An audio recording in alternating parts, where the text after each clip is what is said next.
네, 안녕하세요. 반갑습니다. 자, LG 이노텍을 먼저 보도록 하겠습니다.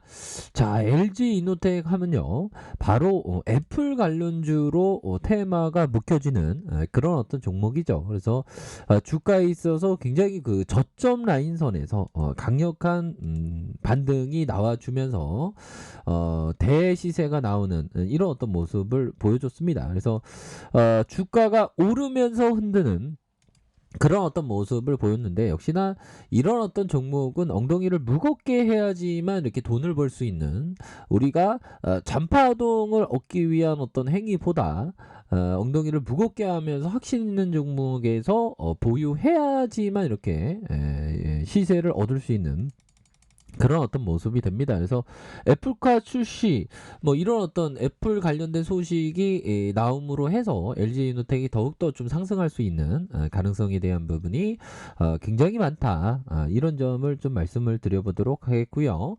자, 기관들이 순매수세, 금융투자에서 잡아주고 보험, 투신에서 이렇게 순매수세가 긍정적으로 현재 나와주는 이런 어떤 모습을 나타내주고 있는 그런 어떤 상황이라고 보시면 될 것 같고요.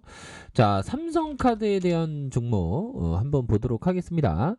자, 일봉에서 살펴보면 주가에 있어서 배당락의 영향으로 하락 이후에 더 떨어지는 모습을 보이고 있는데, 뭐 주가에 있어서 좀 과도한 그런 어떤 측면으로 주가가 떨어지는 게 아닌가라는 그런 어떤 생각이 들고요.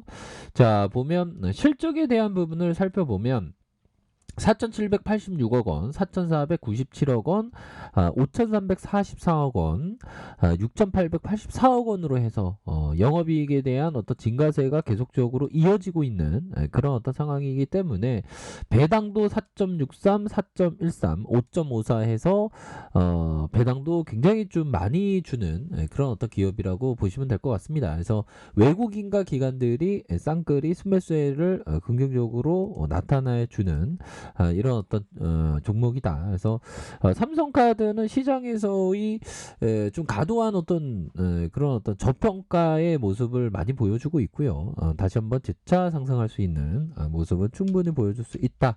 이런 점을 말씀을 드려보도록 하겠습니다.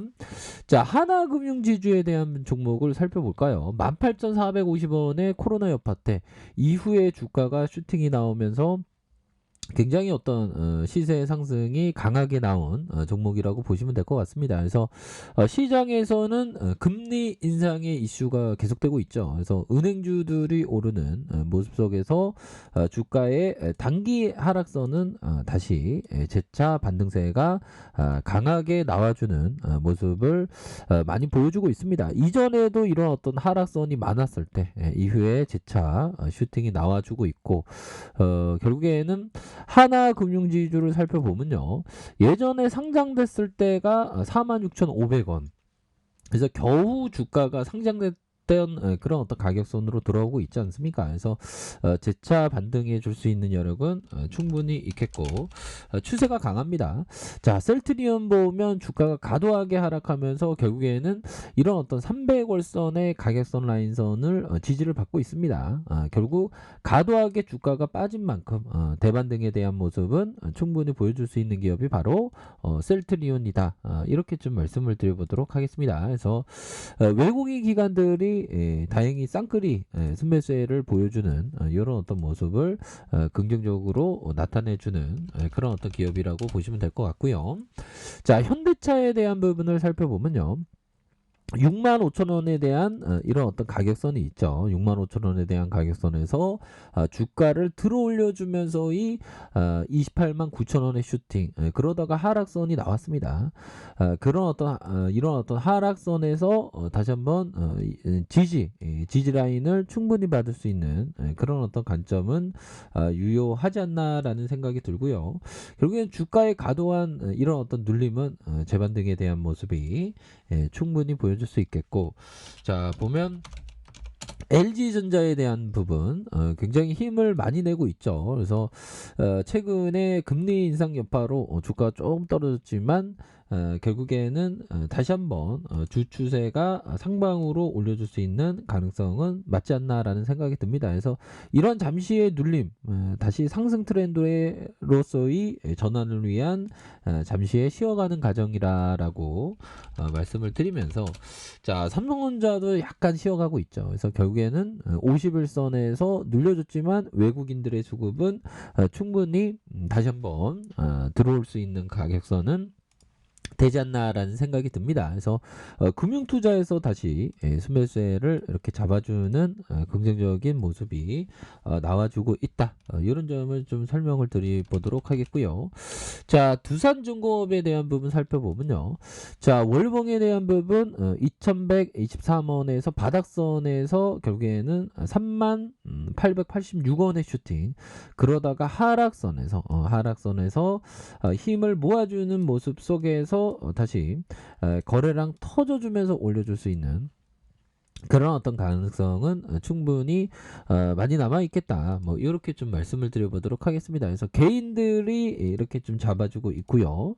자, 보면 연기금에서 잡아주는 이런 모습으로 다시 한번 좀 좋아질 수 있는 모습 충분히 보여줄 수 있겠고, 자, 삼성생명을 한번 볼까요? 삼성생명도 주가가 뭐 바닥선에서 다시 올라오고 있죠. 보면 바닥선에서 다시 올라와주는, 그래서 과도하게 59,200원까지 빠졌습니다. 다시 한번 이런 어떤 저점에서 다시 들어올려 줄 수 있는 가능성 충분히 있다.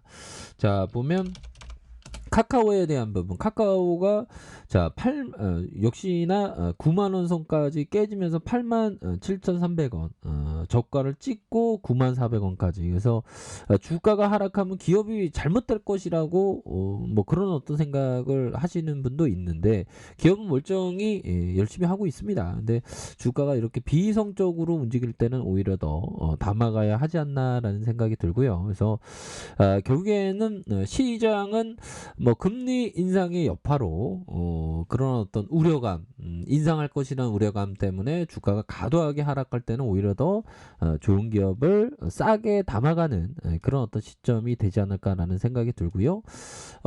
코스피도 좀 과도한 하락선을 보였습니다. 그래서 이런 어떤 과도한 하락선이 오래갈 부분은 아니라고 생각을 하고요. 뭐 이전에도 금리 인상에 대한 그런 어떤 악재가 있었지만 이내 반등해주는 시장이 분명히 나왔던 그런 어떤 측면을 봤을 때, 결국에는 시장에서의 심리가 이 캠피셔가 얘기했던 약세장 말기처럼 강세장 초기에도 변동성을 키워 대형 강세장이 절대 오지 않는 것처럼 사람들이 착각하도록 유도한다.